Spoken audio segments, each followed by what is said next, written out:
Just with the season of life that we're in right now. Exhibit A. We just don't feel like dealing with it. You pack your bags? I'm a rambling man, Mama. I'm a rolling stone. The time lapse doesn't show the frustration involved.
Good morning, yo folks. Happy Wednesday, Work With Me Wednesday. And Wednesdays in spring are particularly busy. There are too many projects and not enough time to do those projects. So Work With Me Wednesday gives you a snapshot into the craziness that the Yosted experiences during these months leading up to spring and the first few months of spring. The first part of the video, I'm proud of it. I'm going to talk about it. The garden shed. The garden shed is in rough shape. I think anyone looking at this will agree this garden shed, its halcyon days are over.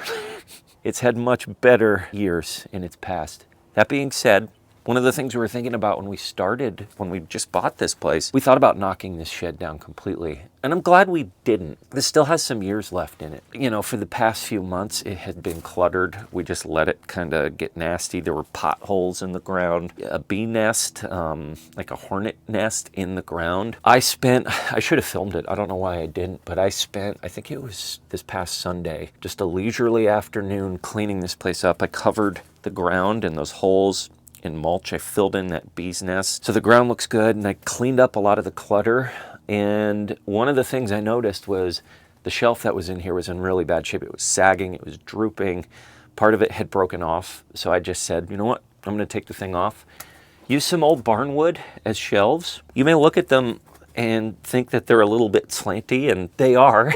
That's because the shed isn't plumb straight. So when you look at this, it might look like it's a little bit slanty, but for our purposes, this will do just fine. This shelf setup is a lot better than what we had before. I also included some space to hang, or some nails and screws to hang the implements that we use so we can just quickly grab them. Is this forever? Probably not forever. I don't think this shed is forever. Will this shed be here 2 years from now? Honestly, don't know the answer to that question. But for now, as a kind of the headquarters for the garden season, which, take a look, there's a lot of gardening that needs to be done, a lot of prep work that needs to be done. We need like a home base. This will be our garden home base. We're also going to move the greenhouse, which you see over there, probably right at the southwest corner of the garden. Not yet, though. We still got a little bit of prep work to do before we make that move. One thing we have to do is get our seeds started, which we're going to do, I think, this afternoon. And Holly's going to help with that, which I've talked about it before. I know it's kind of late to get seeds started, but we're planting in May, and if some things are a little bit behind, that's fine too. And you know what? Honestly, if we need to pick up seeds from one of the local nurseries that we frequent, if there's any gaps in our planting protocol, we'll go ahead and pick up some starts. But for the most part, we want a lot of our stuff to be grown here or direct sell. A lot of our greens we direct sell, which we'll probably do here in the next few weeks, but we'll get to that. What do I need to do right now? I need to show you all the various animals, all the various poultry that we have and how they're doing. Obviously, we have the main poultry run. Soon there will be 2 poultry runs. This is the main poultry run. Lenny's doing good. Hi, Lenny. Laverne is doing good. And we recently, they made their big debut, the Kramer Teenagers. You guys are crowding it up in there, aren't you? Right there, the Kramer Teenagers. We had them in this tractor right there until yesterday. No, 2 days ago. And then I let them out. And guys, take a look. They are integrated completely. There has been no bullying from the other hens. There was a tiny bit of pecking and hazing, but it was very minimal. They've gotten along just fine with the rest of the crew, with the rest of the poultry gang. And they're beautiful birds. I mean, that one right there is obviously a Rhode Island Red, but the one next to it, the black and white, Katie would know the answer to this, and I forget the breed name, but it's such a beautiful bird. Look at those patterns. But they are out and about. They're strutting their stuff. And they're having no issues from the rest of the birds. We also have the chicks. How are the chicks doing? Let's show you how our chick friends are doing.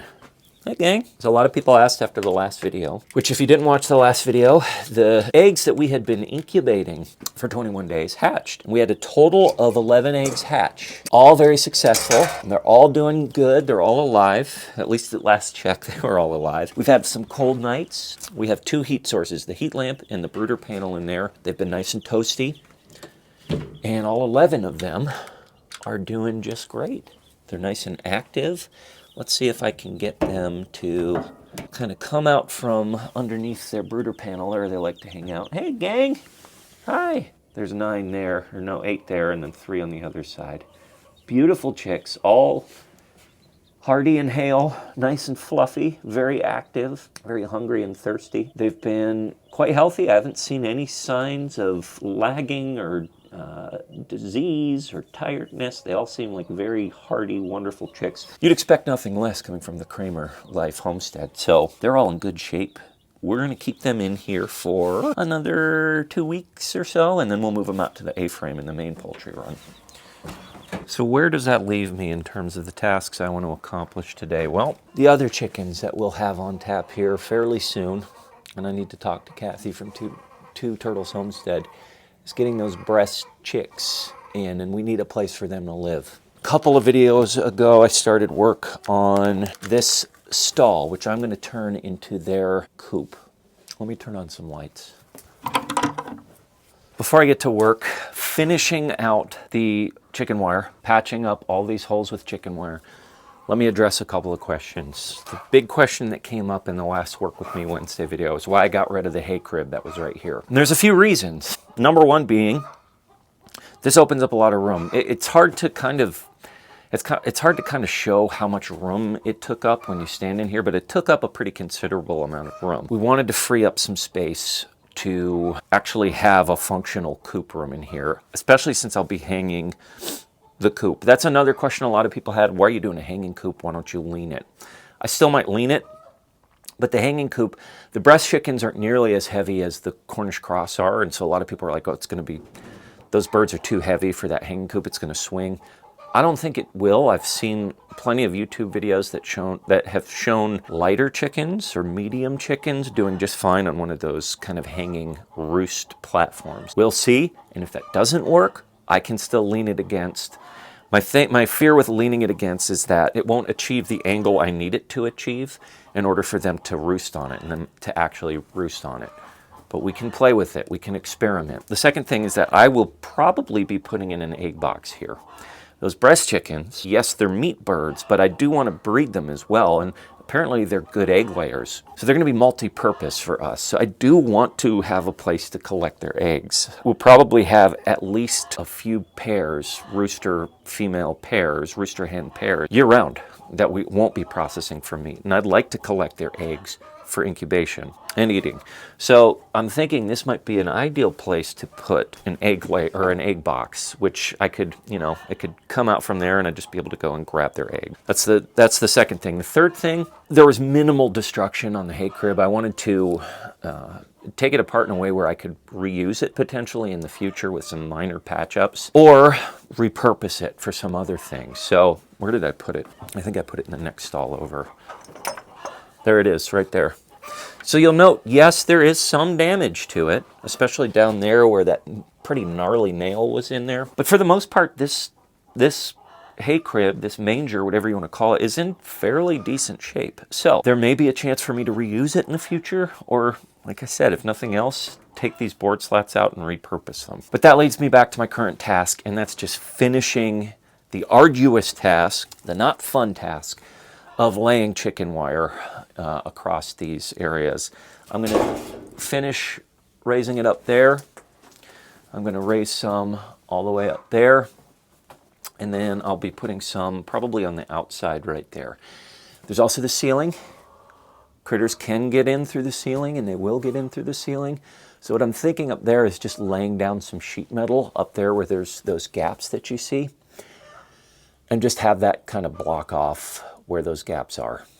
Pretty easy solution. Maybe there's a more permanent solution I can think of in the future, putting chicken wire down again. But that's where I'm going to stand for now. So it's Work With Me Wednesday. Let's get to work.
One thing I should note here, for those that are screaming at the television right now, or the computer watching this video, I'm not just gonna hang up the chicken wire like this and leave it. This is just phase one of it. Essentially what I plan on doing is putting slats in, wooden slats, something a little bit more sturdy than just trim. Something very similar to the wood that you see right here.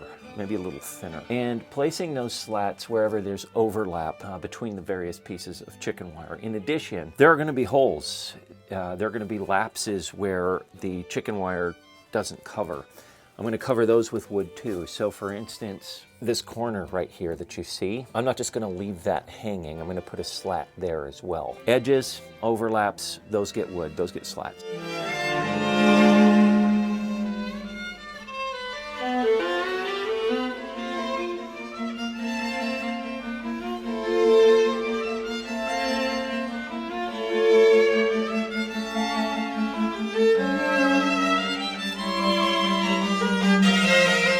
Okay, so time-lapse doesn't show the frustration involved with my stapler, which it kind of stopped working. It wouldn't push out staples, so like I had to do 4 clicks for one staple, so I need to look at the staple and get it fixed. But the hardest part of this stall wrap is done.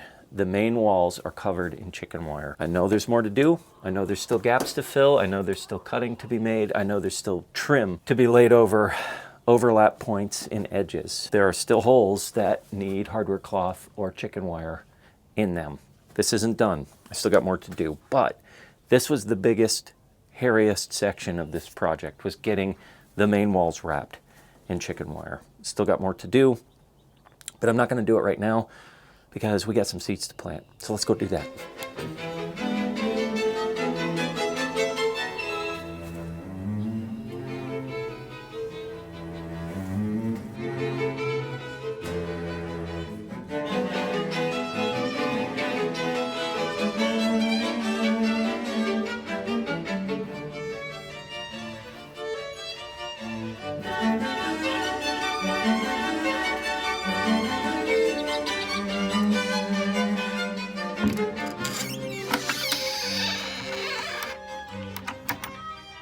So what are we doing here, Holly? We are planting some seeds. This is, you know, we direct sow quite a few seeds, especially our greens and stuff. You hear a bunch of clattering in the background. Henry is playing with the seed containers and he is loving it. That's gonna keep him busy while we get this done. A viewer sent us those a couple years ago and they have been so handy, and now they are entertaining our toddler. You know, we've historically direct sown a lot of our greens, but a lot of other things we would buy starts, and it was just convenient and easy, and there's some great nurseries around here. But over the last couple of years, we've noticed the price of plant starts has just skyrocketed. I think what the camel that broke the straw's back, the straw that broke the camel's back for me was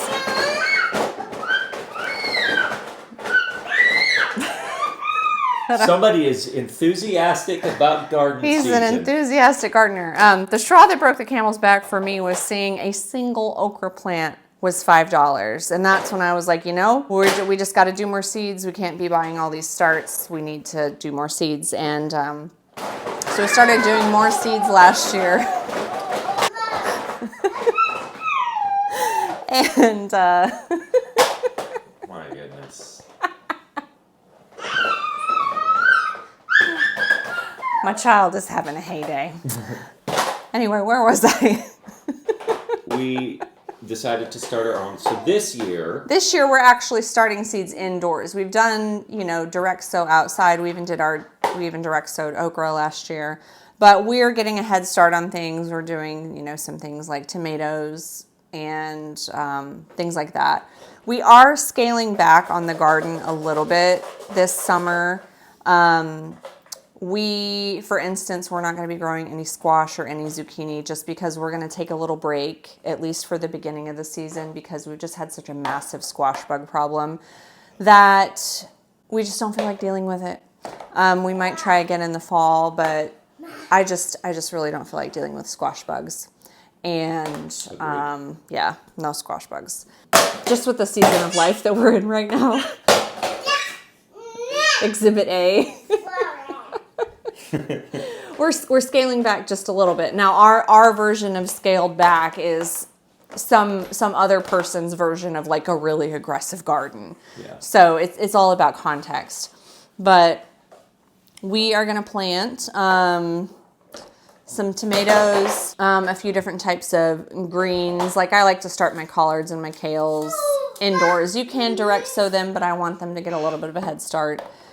Some okra, some peas, some basil, and I'm also going to try some flowers, some zinnias, and see how those go. So, yeah. Oh, your film director has the tripod. Oh boy.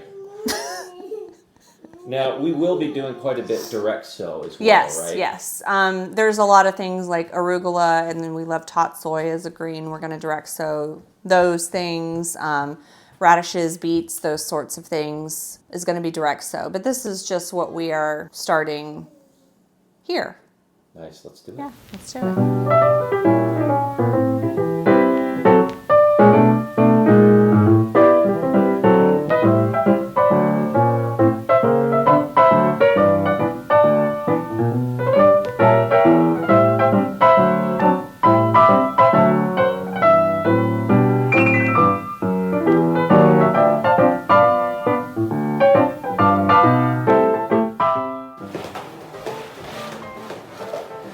You pack your bags?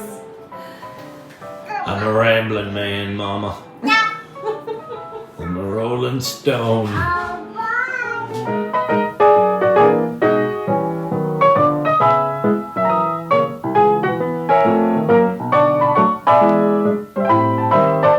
What are these ones? So we're trying ground cherries this year. They're really yummy. They're almost like teeny tiny tomatillos, but they're sweet. They're a great little snack, but their seeds are so small. They're like lice or something. Yeah, they're very, very almost tiny. need tweezers. Well, yeah, these careful. are so tiny. It's just like, there they go, beep, beep. I hope you grow, friends.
So we're gonna do the slips now for the sweet potatoes. And I am doing a super lazy man, lazy woman's version that may or may not work. I'm taking little old scraplets. You know, some of these are really, some of these probably don't have any life left in them. Yeah, some of these are just straight up dead, I think. But we can try. Yeah, some of those are just dead. We've got some more in here. Yeah. And if we need to buy new slips, then okay. Yeah. So we have a lot of sweet potato scraps from last year's harvest. And I am just going to put this in a container with some shallow water and leave it in a room with some light and just see what happens. It's an experiment. It may or may not work. I know people have fancier setups for their slips and they do toothpicks and who's-its and what's-its, and we're just going to do this real lazy. Real lazy. Experimenting. It's an experiment. And it, like I said, if it doesn't work, then we'll get some. Yeah. So I'm just going to do some shallow water, and we'll set these out in the mudroom where they can get some light, and it's a giant experiment. So a lot of these definitely have some life in them, and we will just see what happens. We'll keep a little bit of shallow water going in them. Like this one I can already see has a slip started. You can already see some starts on it. Nice. So this one will be good. And I have high hopes for my lazy experiment. We'll see. Are you saying night-night? Yes. There she be. We'll see. We'll see. Fingers crossed. All of you watching too, cross your fingers.